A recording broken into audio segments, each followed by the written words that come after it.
Hello everyone, today I'm in Kuwait City, Kuwait, in the downtown area just in front of this Bank of Kuwait building on a rather hot August day. And though it is getting close to evening, it's a little after 5 o'clock, it is still rather hot out here. And it's not just the heat that you have to deal with, but it's also the high humidity. And during the day, there's just nobody out here because it's just the heat is so intense.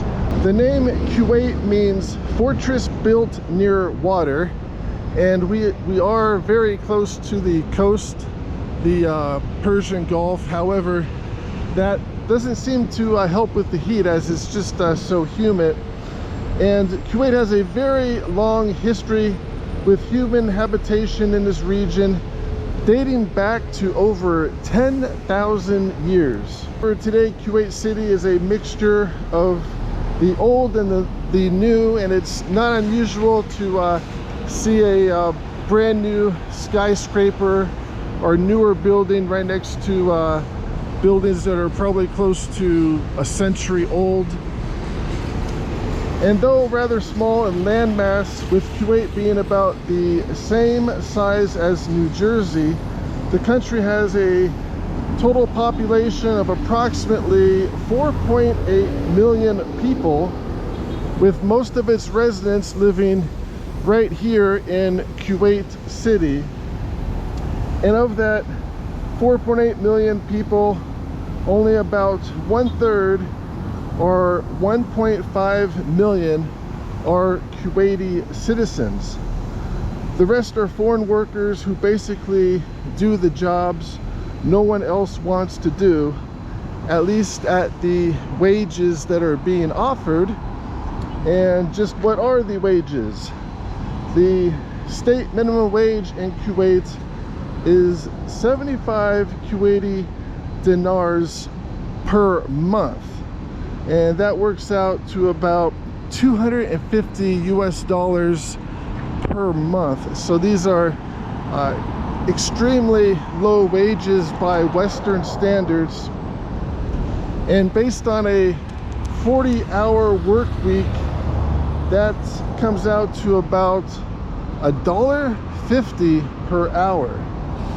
And it's rather remarkable that they are even able to find people to come here all the way across the world and work for such low wages. And some more background information: Kuwait became a British protectorate in 1899, and what that means is Britain was responsible for Kuwait's external defenses in exchange for access to Kuwait's economy and policy decision making.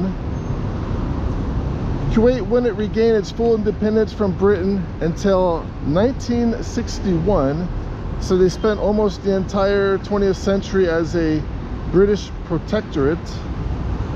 Prior to the discovery of oil in 1938, Kuwait's economy was primarily based upon trade with Asia and Europe, fishing, and goat herding. Fast forward to today, Kuwait is the 10th largest oil producer in the world, with a daily production of over 2.7 million barrels of oil per day. And taking Kuwait's natural citizen population of about 1.5 million people, that works out to approximately 2 barrels of oil per day per person. And with oil prices at about $70 per barrel, that's about $140 per day per person, which apparently helps to balance the Kuwaiti budget. Of course, it's very unlikely that the oil wealth is divided up that evenly. And even with oil prices relatively stable, the country of Kuwait still has a budget deficit.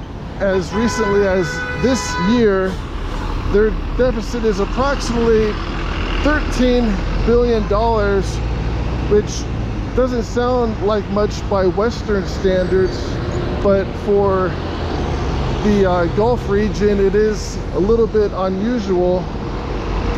And the primary reason why Kuwait is having a little bit of difficulty balancing their budget compared to, say, neighboring countries such as Qatar is that they have a lot more people here in Kuwait. Qatar's population is only about 300,000 people, the Qatari citizens at least, and Kuwait's is about 5 times as much at 1.5 million people, with the rest being the foreign sourced workers. And I've been told that right across the street is a very interesting outdoor market. It's referred to as a souk, I believe, and I'm probably not going to do too much filming in there just because they have rather strict laws about where you can take pictures and you need permission and whatnot. And anyhow, continuing on with more background information, the impact of oil in Kuwait has been both good and bad. The good, oil modernized Kuwaiti society, but it has also been at the root cause for many of the problems in the region. One of the primary reasons cited for the invasion of Kuwait, which occurred in 1990, was a dispute over Kuwaiti oil drilling into Iraqi fields through a process known as slant drilling. And whether or not this was the sole reason to invade Kuwait is rather debatable, but what is known is that on August 2nd, 1990, approximately 100,000 Iraqi troops with more than 18,000 tanks overran Kuwait and took control of the country. Another reason cited for Iraq's military aggression against Kuwait was Iraq's rather large foreign debts at the time, which were over $37 billion, and much of that was owed to Kuwaiti creditors. Anyhow, Iraq's army was eventually expelled from Kuwait by US and international forces, and Kuwait regained its independence on February 26, 1991, which is still celebrated as a national holiday. The same ruling family that controlled Kuwait prior to the Gulf War still remains in power today. And like many other countries in the Middle East, Kuwait is basically run as a dictatorship, though albeit a friendly one, at least for the time being. And though the Gulf War has been over for over 3 decades, Kuwait is still host to one of the largest US military bases in the Middle East, with over 14,000 US troops stationed here in Kuwait. However, the US bases are located in rather isolated desert areas of the country, so it's not very likely you are going to see many US troops walking around here in Kuwait City. And actually, I've been here about a week and a half now, and I have not seen anyone resembling a US troop, certainly no people in army uniforms or whatnot.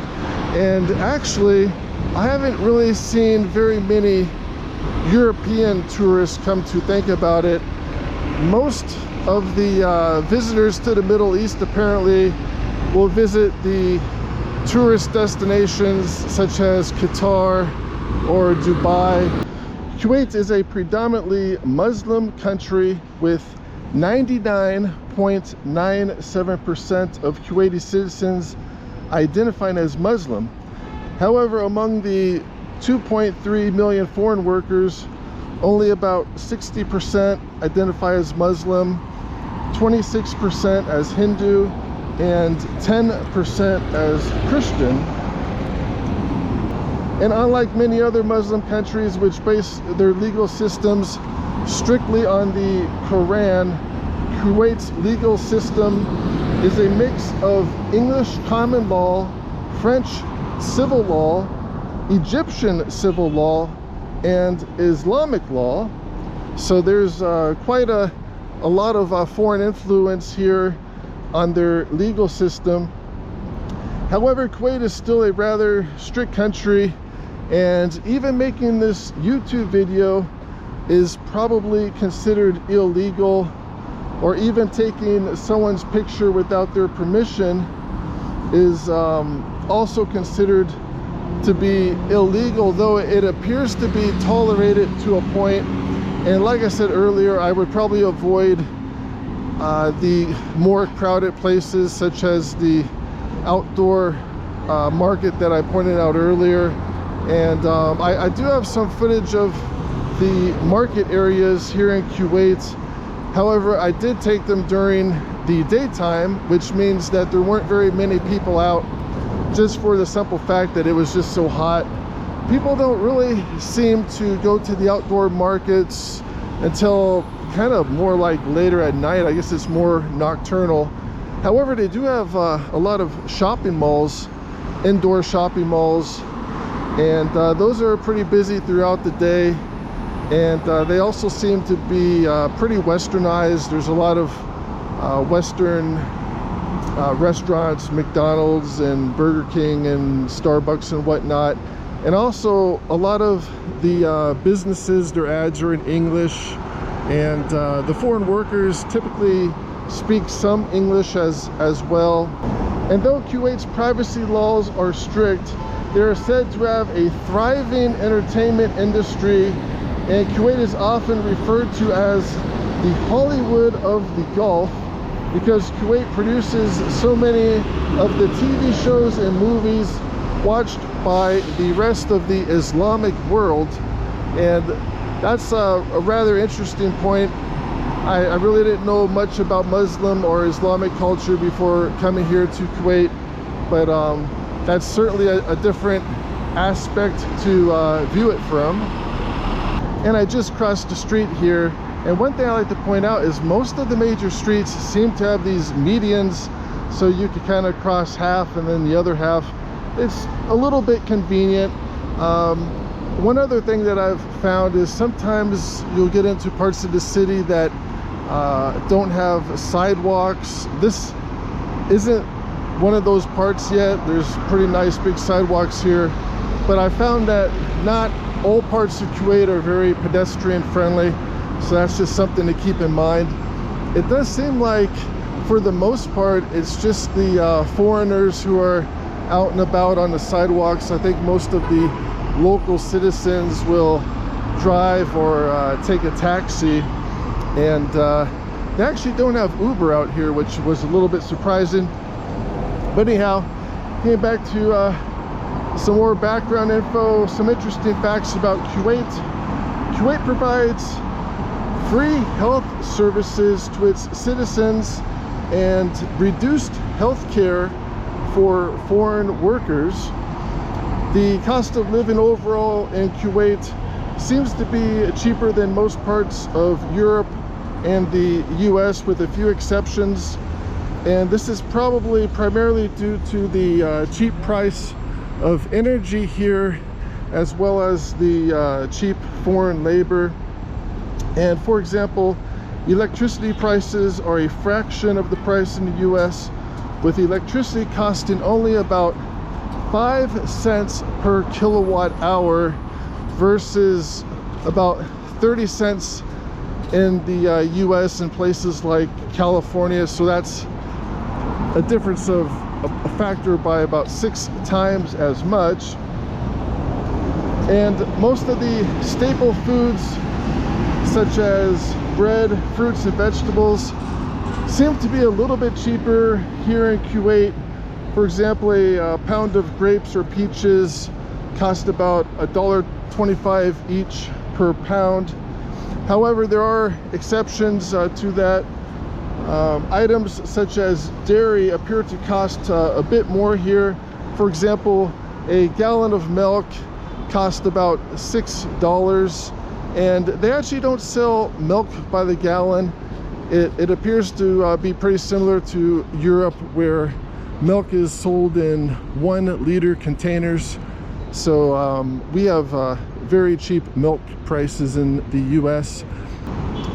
And on this street, one way you know where you are when you're walking around Kuwait City is by referencing the Independence Tower, this very large tower directly ahead. And this was built following the Gulf War in 1990. However, construction actually began on this tower prior to the invasion by Iraq, and its original name was the Kuwaiti Telecommunications Tower. However, that name was changed following the Gulf War, but it certainly makes a very good reference when out and about in the city. And this is just a massive tower. It's about 1,200 feet tall, and from what I could tell about the Independence Tower online is that it is mostly for government services and government offices.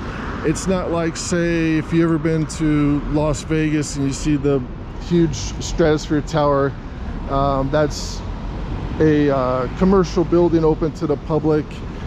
This doesn't appear to be like that. However, I guess it might be possible that they do have something up there, maybe like a restaurant or whatnot, but it does not appear to be open to the public. And it's another scorching hot day here in Kuwait City, temperature of 103 degrees. However, my Google temp says that it feels like 139 with the high humidity. And I'm just at this downtown bus station, and thankfully they have these drinking fountains set up outside. However, I'm a little bit concerned because the taps for these fountains appear just to be hooked up to the irrigation for the outdoor trees and grass. And there's a cat. It's even too hot for him. He's just in the shade here taking a nap. But I guess it's better than having no drinking fountains at all. And they also even have these little bowls set up for the birds so they can have their water. And this is one of the indoor shopping malls in Kuwait City, and apparently it's a lot busier in here than it is outside, as it is air conditioned in this mall. And after walking around with the 104-degree heat today, the air conditioning definitely feels very nice. And there's also a lot of world famous stores in here. Besides all the European stores, they have a IKEA furniture store upstairs, as well as a Starbucks on the ground level. And the one thing that I like about this mall is that they also have a grocery store located on the basement level, and that makes it really convenient to do all your grocery shopping. And I'm now at the grocery store inside of the mall. This is the Mono Creeks grocery store, so let's do some shopping. And this is the supermarket deli section, and they have fairly good prices on food here as well. You can get a whole chicken for about $6. French fries are about $3 a pound, and they also have all kinds of other sides, rices, couscous, potatoes, and pasta.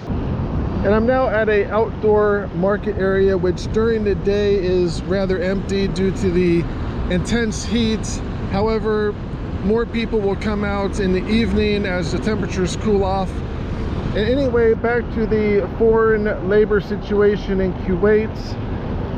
Most of the labor force in Kuwait is comprised of foreign workers who make up over 78% of the country's workforce. A total of approximately 3 million foreign laborers live and work in Kuwait. And as I said before, the current minimum wage in Kuwait is 75 dinars per month, which equals approximately $250 US. And I originally calculated the per hour rate based upon a 40-hour work week. However, apparently I was wrong about that. The standard work week here is 48 hours per week, and that's doing shifts of up to 12 hours each day. So that works out to approximately $1.30 per hour, which is extremely remarkably low.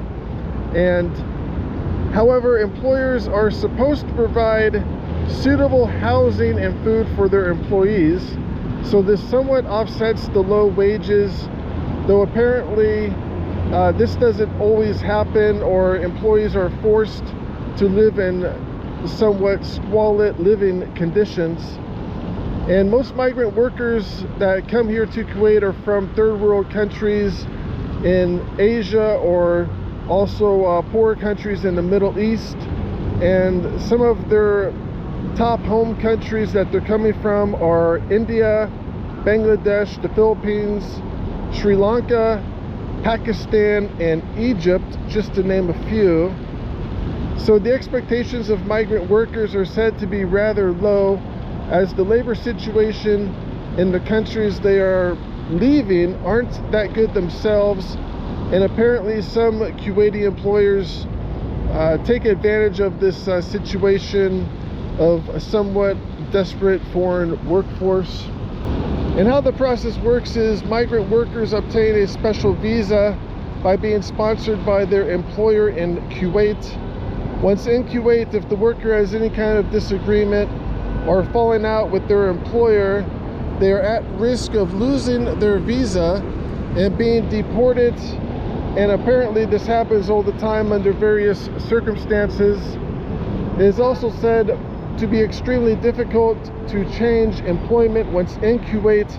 It's almost like some sort of bondage system from the dark ages. And some of the worker accounts are rather interesting and provide a interesting insight into the daily life in Kuwait.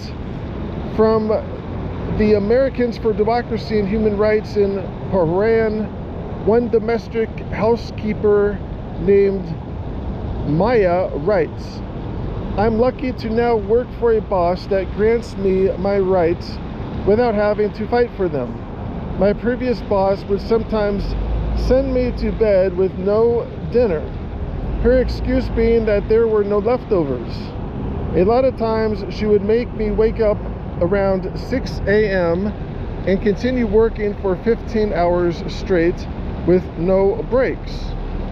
I was not allowed to go to my room or to use my phone to talk to my children and my family during my shift. I couldn't save myself at the time because the system permitted employers to confiscate passports and photos as well." And the last part about foreign workers having their passports taken away and being stranded and stuck in a bad situation seems to be a pretty common complaint. And then there's another case from 2018, this one's even worse, of a 28-year-old Filipino worker who was found murdered in her apartment. And the prime suspects were her employer, a married couple whom she worked for and who fled the country after this young lady's murder. The suspect couple were captured and later confessed to killing their maid. And once back in Kuwait, they were both sentenced to death by hanging for murdering their servant. However, the Philippine government went on to ban its citizens from working in Kuwait and offered free plane fare home to Filipino workers in Kuwait at that time. And just in case if you could hear the music in the background, that's one of the 5 prayer calls per day that they have here. Anyhow, continuing on, the Kuwaiti government responded by enacting laws requiring employers to allow Filipino migrant workers the right to possess their own passport, the right to a 12-hour workday with a 1-hour break, and 1 day off per week. an end of the year bonus, and access to a working cell phone. And that last item of a working cell phone appears to be a safety measure to assist Filipino workers in need of reporting an emergency situation, and also allowing workers their own passport provides a level of freedom of movement to leave Kuwait that they might not have had prior to this time. And then there's another interesting case. This one is a bit old, from 2005, but it involves a Kuwaiti diplomat and his wife who brought 3 of their women house servants with them to the United States. And the servants' complaint states, the women were forced to work every day from about 6:30 a.m. until late in the night, sometimes as late as 1:30 in the morning, for a salary of approximately $250 per month. So that would be the same Kuwaiti minimum wage, apparently. And it goes on, the women, however, never received any of the money as it went directly to their families. They were subjected to threats and verbal physical abuse, including one particularly violent incident in which one of the women was knocked unconscious after being thrown against a counter by Al Saleh, the Kuwaiti diplomat. The women were often not allowed time to eat or to use the bathroom, and frequently were deprived of food. 2 of the women were allowed one hour off per month to attend church. The workers had their passports taken away, and they were isolated from contact with the external world. And one of the women, a Miss Sabithi, further stated, I was scared of my employers and believed that if I ran away or sought help, they would harm me or maybe even kill me.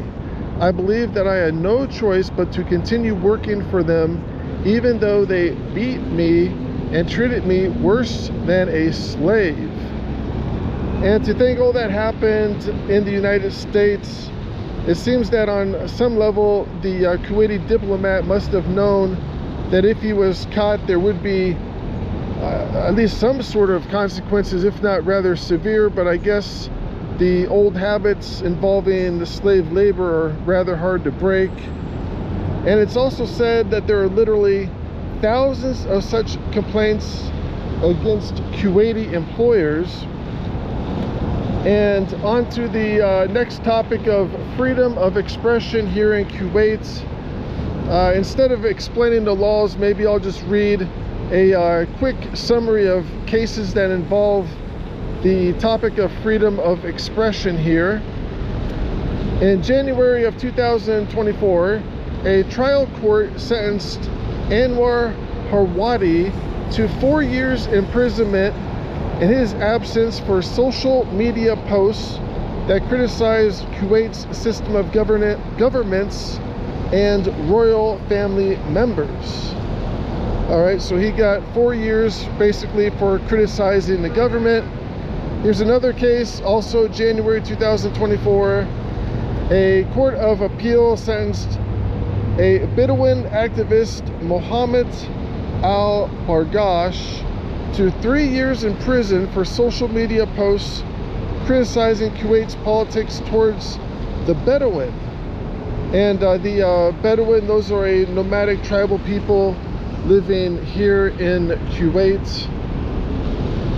And lastly, in February of 2024, a trial court sentenced activist Abdullah Feroz to 3 years in prison for having an online discussion in which Abdullah alleged that the government had business dealings with Israel contrary to Kuwaiti law. And that's a rather interesting case. So this person, just for suggesting that the Kuwaiti government had business dealings with Israel, he got 3 years in prison. So that just shows you how strict the Kuwaiti government can be And these are all fairly recent cases, and there are many more that send a pretty clear message to anyone thinking about criticizing the government here that is probably not such a good idea.